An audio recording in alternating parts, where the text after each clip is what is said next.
6 months ago, I shared my first ever full garden tour in one take with no edits, and a lot of you really appreciated that format and asked for more videos just like that. So here we are now in the end of winter. Last time was the middle of summer, so the garden looks very, very different right now than it did then. But once again, I'll take you through the entire garden, my backyard orchard, the raised garden beds, the subtropical food forest, and show you everything along the way. I'll also talk about a lot of the maintenance and projects that I'm working on right now to get ready for spring and summer, and give a little bit more details about some things that many of you have asked about, like the blueberries, like the passion fruit trellis, and also talk a little bit about my upcoming spring plant sale that I have every year.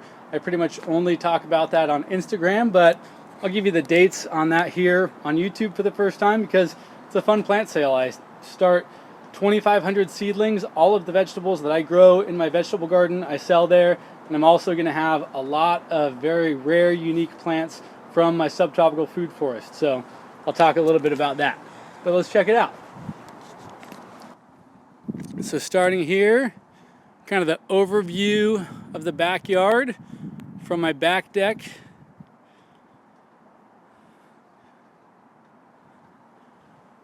I've got a little privacy screen that I made with some jasmine in pots right here.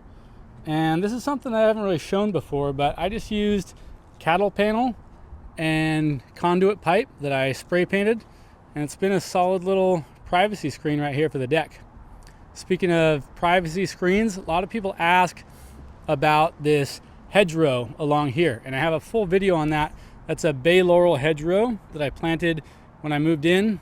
It grew in really quickly, stays nice and thick, and it's only about 18 inches wide. So it's a nice narrow hedgerow, and it's bay laurel, so edible culinary leaves. Right here, a couple of avocado trees. The younger one here is a Mexicola Grande, and right here we have a Fuerte. The Fuerte is starting to bud out. It's gonna have a really nice crop of flowers and hopefully get some more fruit this year. This year I harvested my first avocado from it actually just the day before yesterday. Still a couple of avocados hanging on there that will hopefully ripen up soon. Then we get into the orchard. Down the center I've got this bocce ball court / pathway. Put this in just under a year ago using stabilized decomposed granite. I lined it with 4x6 redwood.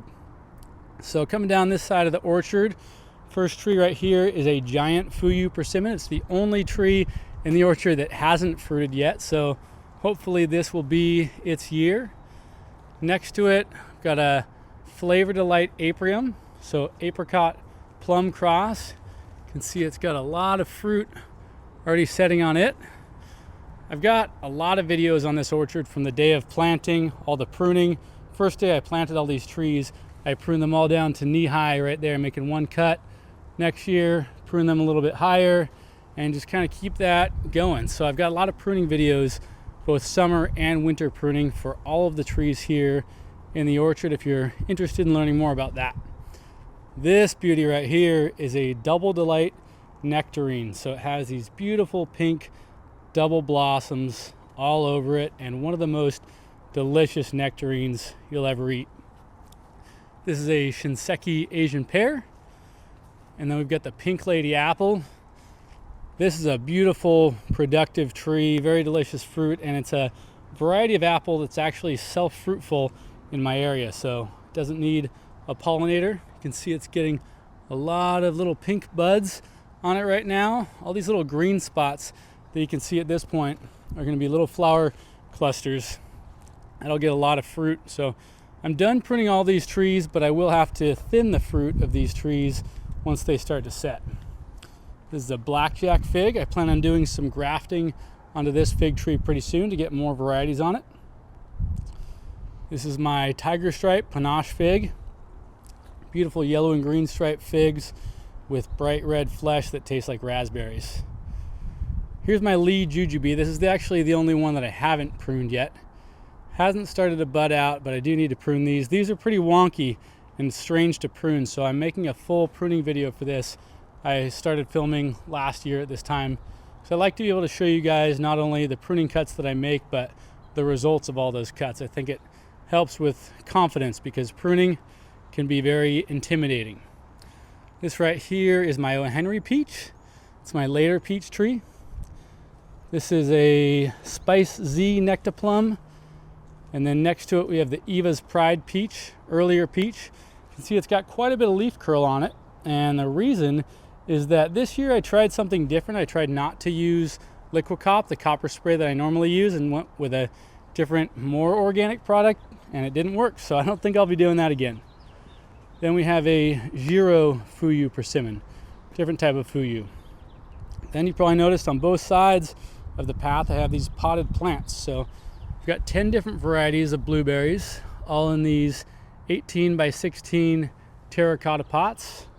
A lot of people asking about these blueberries, so I'll definitely do a full video just on the blueberries, but I want to give you a little bit more information in this video because so many people have been asking about them. So these I start fertilizing with a organic fruit tree fertilizer and a soil acidifier fertilizer just about a month ago, right when I saw that they were just barely starting to wake up from dormancy.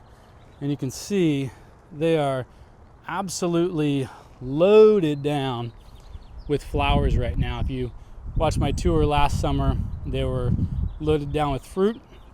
Seems like we'll have the same outcome once again. So all these pots, like everything in my garden, are hooked up to automatic irrigation. So you can see the little irrigation emitter right there in the center of this pot. These plants actually get watered twice a week, which is the most anything in my garden gets watered. So they take quite a bit more water than some other things because they are in containers and because blueberries have shallow roots. So yeah, we'll have a full video on the blueberries pretty soon. Then we get into the raised garden beds, another section that I do have a full video on, basically creating the most important part of this section, which is the infrastructure, the irrigation that goes to the beds, the pathway, all that stuff. A lot of stuff that you can't actually see, but it makes all the difference in gardens that are weed-free, minimal pests, and minimal maintenance, because with my work in the fire service, I'm gone a lot. Has to be kind of set it and forget it. These trellises last summer had a lot of tall vining crops like cucumbers. This time of year, I do a lot of peas. Peas are like the cherry tomatoes of winter, or spring and fall in some places, but we've got pretty warm winters here. So snow peas on that one, some sugar snap peas on some others. This is all Salanova lettuce, a beautiful, easy to grow butter lettuce. Not all of the beds are full right now because I've already started to remove some crops to prepare for summer planting. A lot of kale in this bed. This is red Russian kale. People have asked me recently, well, I always get asked about pest management.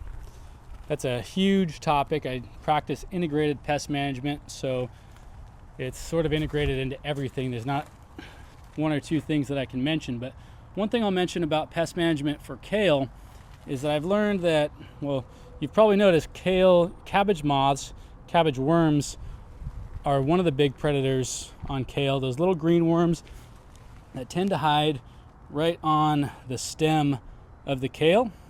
So one nice thing about purple varieties like this is they just can't hide on there. So they usually avoid it, and if not, you can find them a lot more easily than you can on the more regular green kales. And it tastes really good and looks beautiful. A little bit of arugula here. This bed is all garlic. So I plant garlic in mid-September. I have a full garlic growing video. This is pretty much set it and forget it. You plant it in fall, let the rain water it all winter, start feeding it a little bit this time of year with liquid kelp and fish, and then once about 3/4 of the tops have died back, then I'll harvest it. Here's a bunch of bolted broccolini. So you get brassicas that start flowering. They're pretty much done. Happens when it starts to get warmer and drier, and I don't have much irrigation on these. So leave those for a bit for insects to enjoy it, then I'll remove that soon. A lot of spinach growing here, and then cilantro all on this side. A lot of people in warmer areas like mine make the mistake of trying to grow cilantro in summer, but it's just way too hot here in summer, so it'll flower and bolt pretty quickly. Then you have coriander, but it's tough to get cilantro here in summer, so I grow it from fall through winter and into spring. Little view looking back from this section. So people were asking about these trellises. These are just simple arch trellises that I grew my tomatoes on last summer. I'll grow them in a different area this year because I always practice crop rotation. So these will go away, but people were asking how to make them. Fairly easy to make. I have videos on cattle panel trellises. This is pretty similar. Basically, I just drove a rebar stake into the ground, slid this 1/2-inch conduit pipe over the rebar, and then took the cattle panels, cut them down to this width. I think it's somewhere between 18 and 24 inches, and then just bent them over and hold it in place with some zip ties. You could use a metal wire, but because this was just a 1-year thing for me here, I use zip ties. And now we'll get into the subtropical food forest. Probably the most sad looking section of the garden right now, because these plants are not necessarily adapted to grow in a colder winter area where they're native to. The winters are pretty warm and pretty dry, but everything in here is surviving and some of it's still fruiting, so we'll take a look at it. One example right here, got the passion fruit vines. So I'm growing a lot of passion fruit in here. Very delicious fruit. If you've never had these fresh, they're very good, and that's one that grows really well here. Speaking of passion fruit, this wall right here was covered with passion fruit up until a couple of days ago when I gave it a really heavy prune. It grows very fast, so you have to kind of give it a big reset every once in a while, but this gives me an opportunity to show you guys the trellising system that I have along here. So being a fast growing vining plant, you need some sort of trellis. The taller the better, in my opinion. All I did was I bolted in some eye bolts into the eaves, basically the 2x4s that go along the roof, and right there, bolted those in and ran these metal cables down, and at the base of them I drilled and anchored into this little foundation piece next to what is my detached garage, and I add this turnbuckle. This turnbuckle allows you to tighten up this wire. So really nice taut wires, very sturdy and stable. You could grow any vining plant on something like that. Right here I've got one of a few little makeshift nurseries in the backyard. I just transplanted a bunch of lemongrass. These are all things for, well, a lot of these are for the upcoming plant sale. Some of them will be planted here. Tamarillo, tree tomato. Got a big one of these back there that I'll show you guys. But my spring plant sale this year will be at Cannon Restaurant on April 19th. So it's always on a Saturday in the middle of April. This year, April 19th. I'll have more details on Instagram showing the exact time and date and some of the plants that'll be there pretty soon. Right here we've got a wax jambu or wax apple. Right next to it is a rose apple. Two plants here in the food forest that have been thriving but haven't fruited yet. Got a big old Java plum right here. Moringa tree, great one to grow here, but it does go dormant in the winter, so looks kind of like it's dead. It's just dormant. If you ever wonder if a plant is dead or dormant, all you have to do is scratch the bark. So if you scratch the bark and it's green underneath, it's still alive. Scratch it and it's brown, it's probably dead. A couple of avocado trees right here. I just harvested an avocado from this Zutano avocado. And over here we've got this big old ice cream bean. This one actually fruited for me this year, and I harvested about a dozen ice cream beans. I just found this one on the ground yesterday. It is well beyond being edible, but the seeds will be viable in it still, so I'll plant some of these. I will have some ice cream beans trees at the plant sale. Right here we've got a black sapote, chocolate sapote.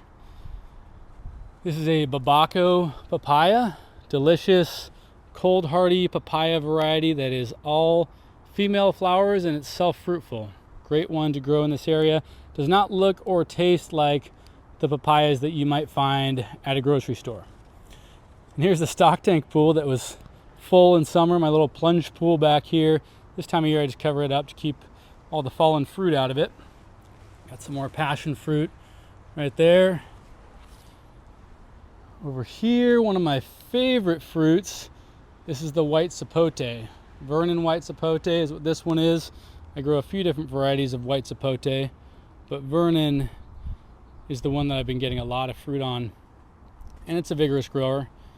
I've actually pruned almost all of the trees here in this food forest recently because they're just starting to wake up. So right now is a great time to prune citrus, like that big old orange tree, or any of the evergreen trees, at least here in my zone 9B, because the threat of frost is gone and they're just starting to put on their new growth. So it's a good time to prune them. Right here, this big old tall tree is a male oak leaf papaya. So I started this from a seed 2 years ago, and now it's about 20 feet tall. Because it's a male, it's not fruitful, but it does provide some nice shade and it looks pretty cool back here. But I'll probably top it this year so it doesn't get too tall, and then eventually remove it and replace it with something else. But just amazing that something this large grew from a seed in 2 years. Right here we've got all of the mango trees. They're all doing pretty well. Gave them a little pruning, but as you can see, they're exposed and they didn't mind the freezes or the frost that we've had this winter. I've got a full video on this subtropical food forest showing it in a more fruitful time, tasting a lot of the fruit that has been produced on these plants. So I won't go over all of it right now. You can see this guava right here is just starting to wake up. If you look close at these little nodes, you can see all that new growth coming out. So that's why I know right now is a great time to prune. Basically, you prune just beyond whichever node you want to become a new branch, and that's what it'll do. A couple of trees here that still have some fruit on them. The oak leaf papaya, this one right here, I'll have those at the plant sale, quite a few of them. And then the tamarillo, or tree tomato, another one grown from seed and fruited for the first time this year. Quite a bit of fruit on it, and actually all the fruit is starting to fall. I've been harvesting it for a while. It's a delicious little fruit. It kind of tastes somewhat like a citrusy tomato, not like a regular tomato, because it's not a tomato, even though it's nicknamed a tree tomato. Very productive fruit though. Yeah, little citrusy tomato. They're delicious. There's a lot of different varieties. Some of them are more sweet, tropical flavored. Some of them are a little bit more savory, tomato flavored. I think this one is a little bit more of a tomato flavor. More guavas. Here's one that I just planted 2 days ago. This is called a peanut butter tree or peanut butter plant. It's been in a pot all through winter and it's done fine, so hopefully it does well here in the ground. More passion vines, star fruit, grumichama. One of the things I'm doing, here's the grumichama. One of the things I'm trying right now is some air layering. So I haven't ever done air layering before. If it works, and I hope it does, I'll have a video on it because I have been filming the process as I do with pretty much everything I do here. But the goal is to air layer some of these plants so I can sell and share some of these soon. Jaboticaba. And then we get into the little fire pit seating area over here. But first, of course, we have to stop at the staghorn fern. This beautiful specimen. So I actually got this from an estate sale in Monterey. My mom had it at her garden in Pacific Grove. It was kind of turning yellow and wasn't doing very well, so I brought it here. attached it to the fence. A lot of people ask what I do to keep it so happy. And honestly, it's just the environment. Here we have really hot, dry summers, so I'll spray it with a hose every couple days, and that's really it. I don't feed it, I don't irrigate it otherwise. It just lives right here in a fairly shady area underneath the orange tree and the camellia, so it gets dappled light all year long. Look at this camellia. This thing is incredible. Another thing that I wish I could tell you there was some trick to growing a massive camellia, but it's just time. My house is 104 years old, and this tree was here long before I was here, so I don't know how old it is, but it is a beauty. A lot of people have been asking about this grass. So this is a native mow-free sod blend. I got the sod from a company called Delta Bluegrass, and it's nice. I like having a big open space back here, especially having a dog. He's got a spot to run around, and it's very low maintenance. I do mow it once a year in late spring. It'll start to put up flower shoots, and so I'll mow those down, and that's about it. Otherwise, I give it some organic fertilizer this time of year, and I water it twice a week through summer, which is, you know, for a place where we have a lot of days over 100 degrees and it's really dry, it's not very often. Right, here's my little hot tub area. So it's just an inflatable hot tub inside a livestock tank, surrounded by some ferns. I grow flowers in this area in spring and early summer. Right now it's artichokes and cardoons. So cardoons are a relative of artichoke, but rather than harvesting and eating the flower bud, you actually harvest these stalks, and they're often breaded and fried. It's an Italian vegetable. They're pretty good, and they also make really beautiful flowers. So if we come back up here on the deck, you might notice that this railing is a lot different. That was a project that I had this year that I haven't talked about at all. It was just a solid railing. I put in these cable rails so that when I'm sitting up here on the deck, now beautiful unobstructed view. So that's been a nice improvement and pretty easy little project that I might share a video on soon. Another little nursery over here with a lot of plants for that plant sale. Pepino Dulce. Here's a bocce papaya that I grew from a cutting of the tree that you just saw with all the fruit on it. Yeah, a lot of fun little stuff growing there. So I told you I'd tell you more about the blueberries. This right here is the potting mix that I use for the blueberries. Any organic acidic potting mix should be good. Look, it actually has a picture of blueberry on it right there. And then EB Stone is the organic fertilizer company that I use for pretty much all my stuff. So I fertilize them with an azalea and camellia fertilizer for the acid, and then a fruit tree fertilizer that I use also for my fruit trees, my avocados, all that stuff.